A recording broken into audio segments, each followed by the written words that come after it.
Aya niyo magambo azagusenyera urukundo rwawe, haba wowe musore ndetse nawe mukobwa we, ndetse nawe wa mugabo we, ndetse nawe wa mugore we.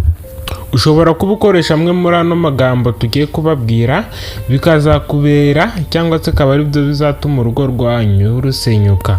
Uri umugabo, uri umugore, uri umusore, uri umukobwa, ano magambo ushobora kuyakoresha bigatuma urukundo rwawe rusenyuka. Kandi iyo urukundo rupfuye bitewe n'ano magambo, kugira ngo ruzabashe kongera kugaruka bisaba igihe kinini ndetse n'imiryango ikaba yanaterana. Rero uyu munsi tugiye kukwereka amagambo wazakwicira urukundo. Niba uri umusore tega amatwi, kuko ibi bintu bishobora kuzakugirira akamaro, kuko uzagira urugo ndetse nawe umukobwa wawe uzagira urugo. Nta kindi usabwa wowe ni ugukanda subscribe kuri ino YouTube channel kugira ngo ujye ubasha kubona ibiganiro tugenda tubagezaho, dore ko ari twe ba mbere tubagezaho byinshi byerekeranye n'imibanire mu ngo, mu rukundo rusanzwe ndetse no mu buzima busanzwe. Uhawe ikaze ku muyoboro w'abasobanutse.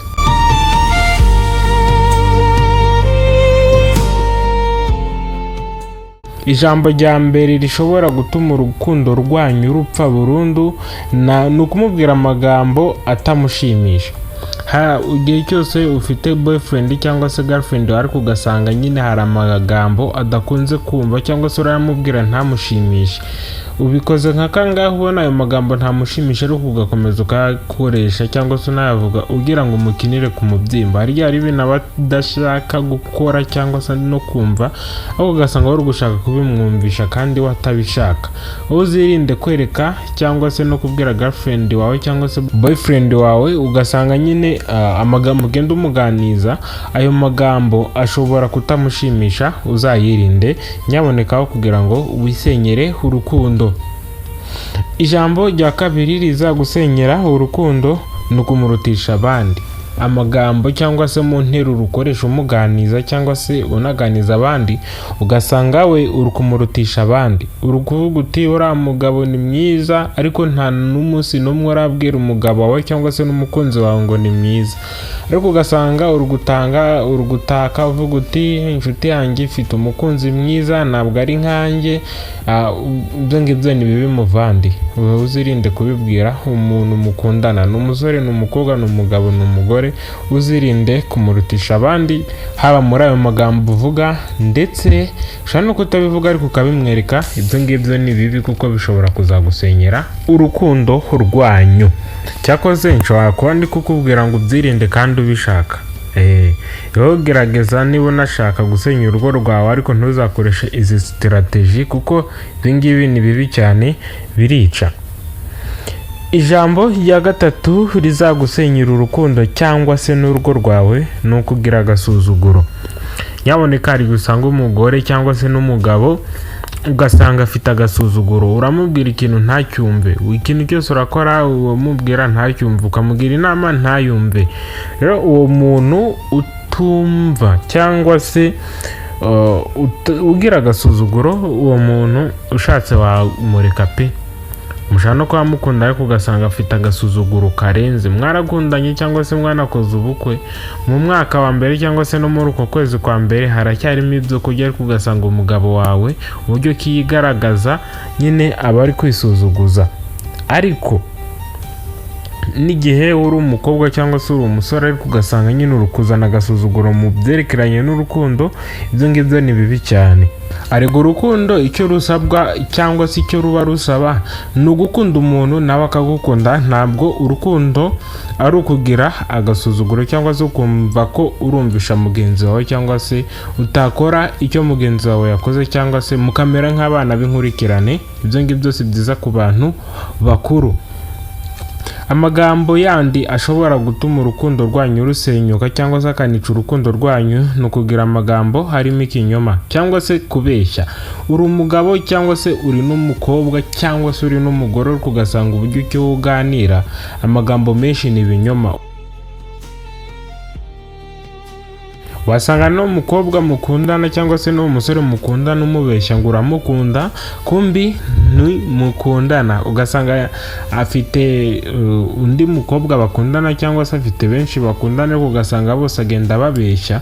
Ibyo ngibyo rero igihe cyose ugira ikinyoma cyangwa se ugunze kubeshya, nicyo bimwe mu bintu ushobora kuza gusenyera urugo rwawe cyangwa se n'urukundo rwanyu, kuko igihe cyose washyize ikinyoma mu bintu byawe, rimwe na rimwe nk'aba bakoresha imbuga nkoranyambaga usanga nyine bakoresha ibinyoma kugira binjiza, ariko ngenda kugira inama, gabanya ikinyoma mu rukundo rwanyu bizagufasha. Andi magambo ashobora gutuma urukundo rwanyu rusenyuka burundu ni ukumubwira ko ntacyo ashoboye. Nyaboneka uri umugabo, umugore wawe arakubwiye ngo nta kintu ushoboye cyangwa se n'ibindi bintu runaka, bitewe n'uko uhora uri busy cyangwa se n'uburyo ki we agufata, ugasanga ari kukubwira ngo mbese ko ntacyo ushoboye. Jya ugerageza rero, niba aho kugira ngo ubwire umuntu wahoranye icyo ushaka gukora ibimenyetso bishobora kumwereka ko nyine ntacyo ashoboye, ariko jya ugerageza wirinde kumwereka cyangwa se no kumubwira ko ntacyo ashoboye, kuko ibyo bintu birasenya, kuko hari ingo nyinshi usanga zarasenyutse bitewe n'ibyo bintu. Umugabo aba akeneye icyubahiro cye, ntabwo ari kugenda umubwira ko ntacyo ashoboye. Ashobora kuba adashoboye, ariko jya ugerageza wirinde kubwira umugabo wawe ko ntacyo ashoboye cyangwa se n'umugore wawe kandi ntacyo ashoboye, kuko hari igihe usanga no mu buriri umugabo pe nta kintu ashoboye, ariko jya ugerageza wirinde kubyasasa. Nkuko turi kubivuga, aya ni amagambo ashobora kugusenyera urukundo cyangwa se urugo.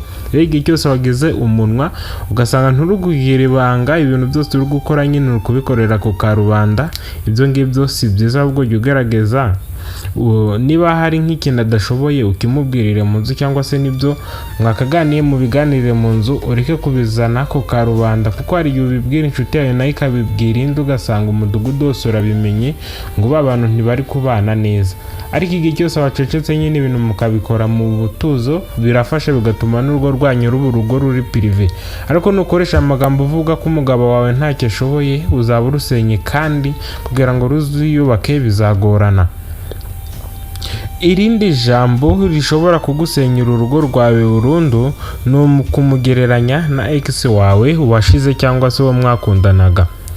Umugabo wawe cyangwa se na sheri wawe ari kukuzanira ka gift runaka, ariko ugasanga uri kuvuga ngo ex wanjye ibintu yampaga, ngo uzi ibintu yanguriraga, wenda uwo musore mukundanye hakuguriye indazi, ariko ex wawe ugasanga uri kumuzana mu kiganiro cyawe no girlfriend wawe cyangwa se n'umukunzi wawe mushya. Ibyo ngibyo rero ni bibi cyane, kuko hari igihe usanga nyine nawe abyumvisha akabyegereza umutima, ugasanga ari kuvuga uti n'ubundi uzasange ex wawe, ugasanga nawe ahise kwanga bitewe n'uburyo ki wamugereranyije na ex wewe washize.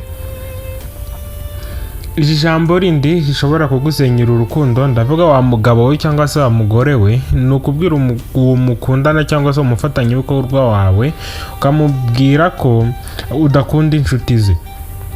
Nyaboneka hari igihe usanga umuntu afite inshuti, ariko izo nshuti ze ugasanga ni mbi, ntuzi uko yahuye nazo, ariko ugasanga uri kuzimwangisha. Jya ugaragaza rero umubwira uti ziriya nshuti zawe mba mbona zitari kwitwara neza, ukagenda ubicisha mu zindi nzira, ariko ukirinda guhita uvuga uti ibishuti byawe ndabyanga.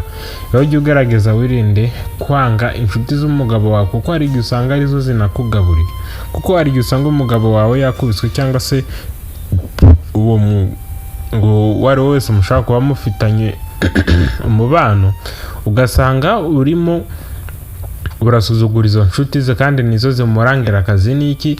Igihe cyose zisuzuguye zikamwima akazi, ushobora kutazabaho neza. Jya ugerageza rero wirinde guhita uhubuka, ahubwo uvuge ibigambo cyangwa se n'amagambo mazima, kuko bishobora kuzaguhesha icyubahiro muri izo nshuti za mugabo wawe. Zishobora kuba zamurarura cyangwa se zinafite imico mibi, ariko iyo uganiye n'umugabo wawe mukabiganiraho neza, birafasha kugira ngo ujye kwijundika izo nshuti ze.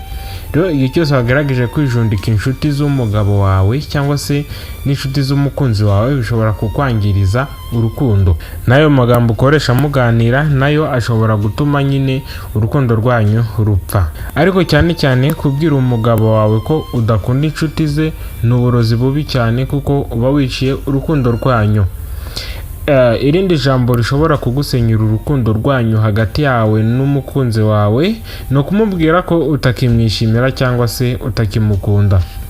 Umugabo aba akeneye umuntu umubwira uti I love you, umubwira buri kimwe cyiza nyine, ugasanga uri kumubwira nyine kugira ngo abashe kuba yakwigarurira, mbese emosiyo zinaze mu rukundo rwanyu, ariko ugasanga ntukibimubwira, ahubwo uri gushaka kumubwira ngo njye buno sinkigukunda, ngo warahindutse, sinzi uko wabaye, ugasanga uri kumushinja ikintu runaka. Ujye ugaragaza, wirinde kumubwira ko utakimwishimira cyangwa se utakimukunda, ahubwo umukorere ibikorwa bishobora kubimwereka. Simvuze ngo no mwabanye, ahubwo ni umukunzi wawe. Irindi jambo rishobora kugusenyera urukundo rwanyu ni ukumubwira ko ushidikanya ku rukundo rwe cyangwa se ku rukundo we agukunda, ugasanga uri kumubwira uti ngenda bishidikanyaho, ushobora kuba utankunda, ushobora kuba ufite n'abandi, ushobora kuba unendeka, ugasanga nyine ufite imitima myinshi. Ibyo ngibyo rero bishobora gutuma urukundo rwanyu rusenyuka, rugatuma ibintu byanyu nyine bidakomera, kuko igihe cyose mwagerageje kubwirana ko mushidikanya ku nkundo zanyu, nayo rero ko gushidikanya hari igihe birangira n'urukundo rwa ruri hagati yawe nayo rushenyutse burundu. Irindi kosa rishobora gutuma urukundo rwanyu rupfa cyangwa se n'amagambo ushobora gukoresha bigatuma urukundo rwanyu rusenyuka ni ukumusebya. Nyaboneka ufite umugabo cyangwa se ufite umugore ugasanga uri kumusebya, ugasanga nk'umugabo kuvuga uti ngakagabo kanjye cyangwa se uriya mugabo wanjye ntacyo ashoboye, ngo n'uw'iminota 2 nta kintu yamarira, mbese ugasanga ibintu byose urimo urashaka nyine kubishyira ku karubanda, ndetse rimwe na rimwe ugasanga urimo uramusebya, usebya umukunzi wawe. Nyaboneka niba wari unafite gahunda yo kuba wabikora ushatse wabireka, kuko ibyo bintu ngibyo nibyo byangiza ingo nyinshi, aho usanga abantu baba bamaranye imyaka 5 ariko ugasanga amagambo ukoresha cyangwa se n'interuro ushyira mu magambo uvuga biri gutuma urukundo rwo mwari mufitanye rushira. Jya ugaragaza rero wende kumwandarika cyangwa se kumusebya. Nibyo uyu munsi nabateguriye imbereka ibintu ugomba kwirinda cyangwa se amagambo ugomba kwirinda cyangwa se azana kwishira urukundo rwanyu. Nta kindi ni ibyo ngibyo nabateguriye uyu munsi, ariko ndagushishikariza gukanda subscribe kuri YouTube channel kugira ngo tubashe kuba twagira abasubscribers benshi, kandi kugira ngo tube twanatera imbere haba mu by'umwuka ndetse no mu by'urukundo. Nanjye abateguriye buri kimwe cyose nitwa Aime, mwakoze kureba ino video.